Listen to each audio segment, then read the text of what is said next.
Yes, I'm watching be more about Badwam TV Badwam Jumedi so Apostle Doctor ni tekutego yeda say any nkwanshen sem de do so ne Badwam kase ensem no ne toja wo mu bi ya wo beti ne mampani John Dramani Mahama yese owura bafuboni ono enye Chief Justice sansemi no sembi anope yede ebro ko Facebook/Adom TV Extra Go TV 119 DSTV 280 ko YouTuber search Adom TV Tube na kwa adomonline.com and send me any sembebre wo ho mahofadie ma joy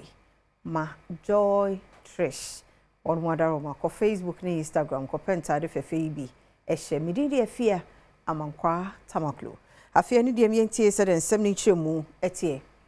Ghana Yampani John Dramani Mahama bo acting Chief Justice Paul Bafuboni din se wono enye Chief Justice ewo memu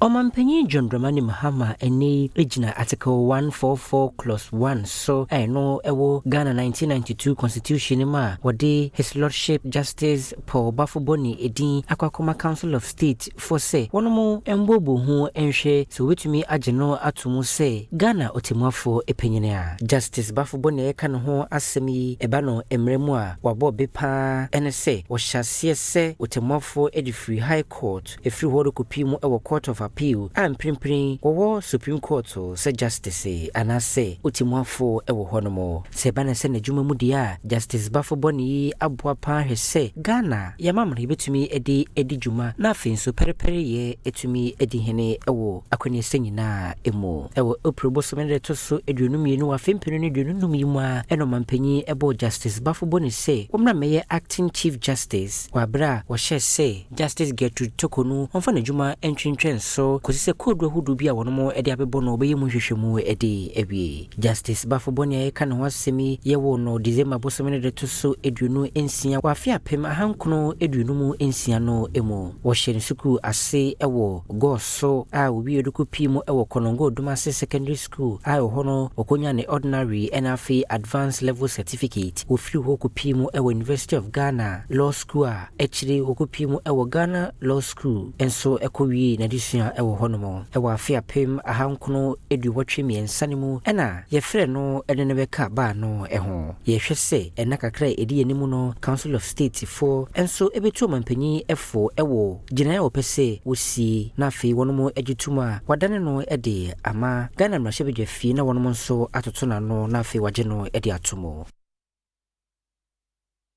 NPP egu ahoboaso ehwe so obeyi obi a obetuwon franka mfiempino ene aduono enwotwe no mu ne saninti enra David na hodo akoso wo party ne campaign officer yamane boni kojomensa abram pakoho etwaso was that they identified potential talents and potential businessmen and funded their projects like Daewoo, Hyundai, Samsung in Korea, for instance. They made sure, they made conscious efforts to support them by giving them loans. Ono yue no ancheribia na Dr. Bryan Acheampong ono so be ya vetin committee fu watoto na no yue no onyin sanchira for kasa no zi tugu ade obi obeka de 4 million Ghana cedis a party ni reche na ohona we gina ina no de wontua no oye aza woroton party no nyaza oye no usande obi a waye na adwen de obedi amanyeku nanyi bia ne odo oye obi a obotum aboabo sika no na wotum waza ye campaign na waza pretum no requirement that came with the forms that we have to pay a development fee. If you are a presidential candidate, you have to be able to demonstrate resourcefulness to be able to mobilize what is required to fulfill the party's requirement. It has been done. As to whether it is the right amount, fair amount, exorbitant or low,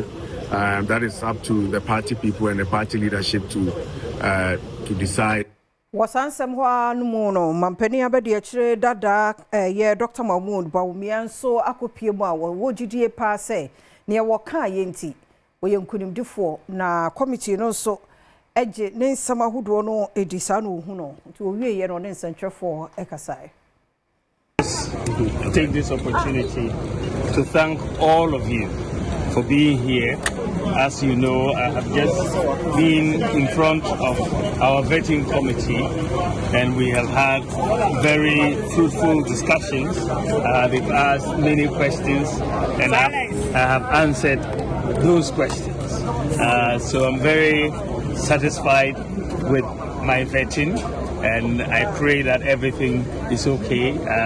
I hope the committee is just as satisfied as I am. I think they will be. But I am very thankful to all of you for making the time to wait for us. I want to thank the rank and file of the party, and I think from vetting we are entering the country to campaign. We are not taking anything for granted. We have to campaign very hard, sell our ideas, and sell the NPP so that we can secure this nomination and then proceed for the 2028 election. I want to thank all of you very, very much. And Quenchia BSC war NDC regional office a year Cape Coast and Cry. Contempono so a year stationary man diesel truck. The number WR1546-V. And Mercedes Sprinter, the number is CR623-25. And it could impune Sini Pabakwe film Amato Donoso, Epra.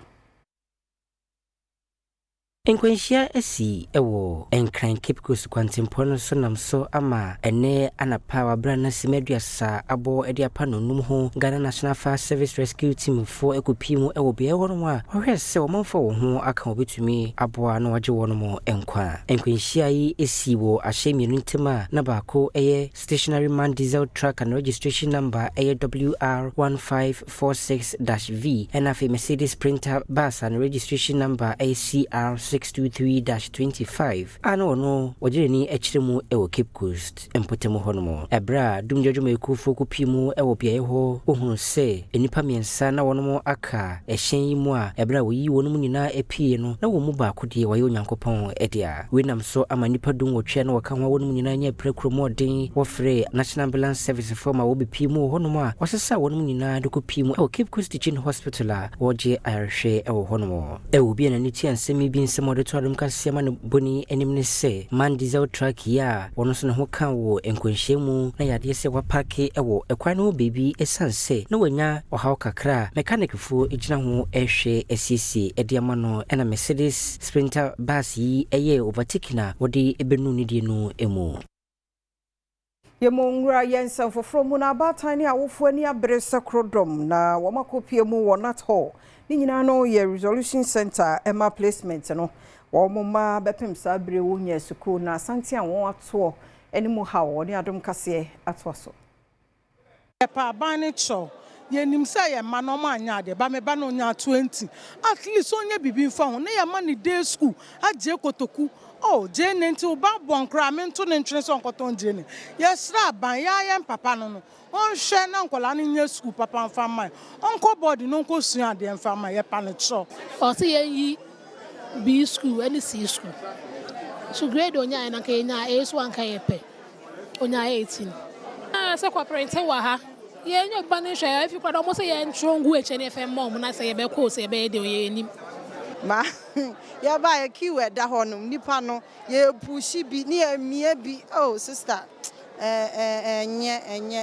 intimidate me suggest say aban no enye bibi wo ho so at least district bia no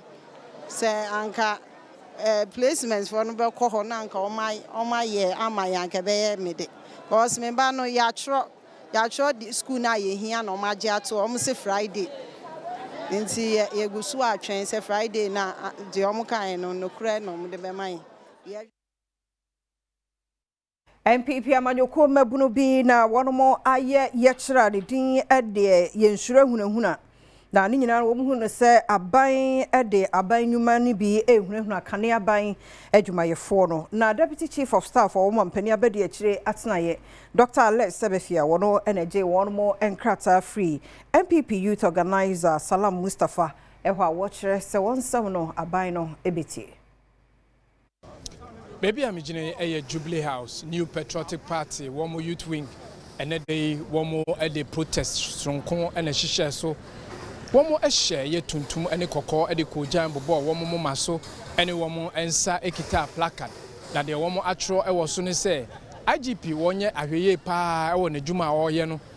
wɔn ɛhyɛ protest no ase efie Obra Sport wɔn de wɔn ni ɛkyerɛ police headquarters ɛhɔ no wɔn de petition ɛkɔma yɛ IGP sɛ n'adwuma a ɔyɛ no wɔhwɛ sɛ ɔbɛgyina mfimfini na wonye bibi entia ɛyɛ NPP amanyoko no abani na OTT NPP for yɛn na yɛhu kwan so amafa so ɔmochi NPP for as a NPP for Ghana no yɛnka ho bio NDC for yɛ ade a yɛnchi wɔn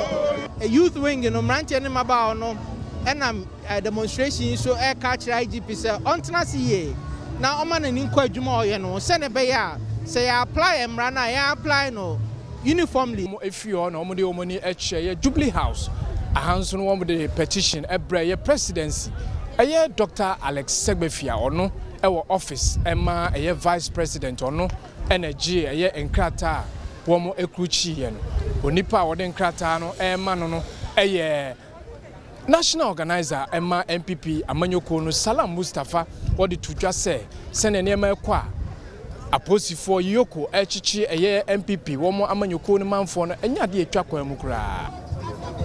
This is petition from us to His Excellency the President. Deputy Chief of Staff enso ensaka krata no ono nso edito wonanim se aban no ensa aka no womo nso ebehwe nkrata anim na de ewo mu no womo nso ede aba betu. I can assure you that will be given the necessary attention or the appropriate attention that it requires. Bidding at the Prince of Wusu Esiedu, Adom News.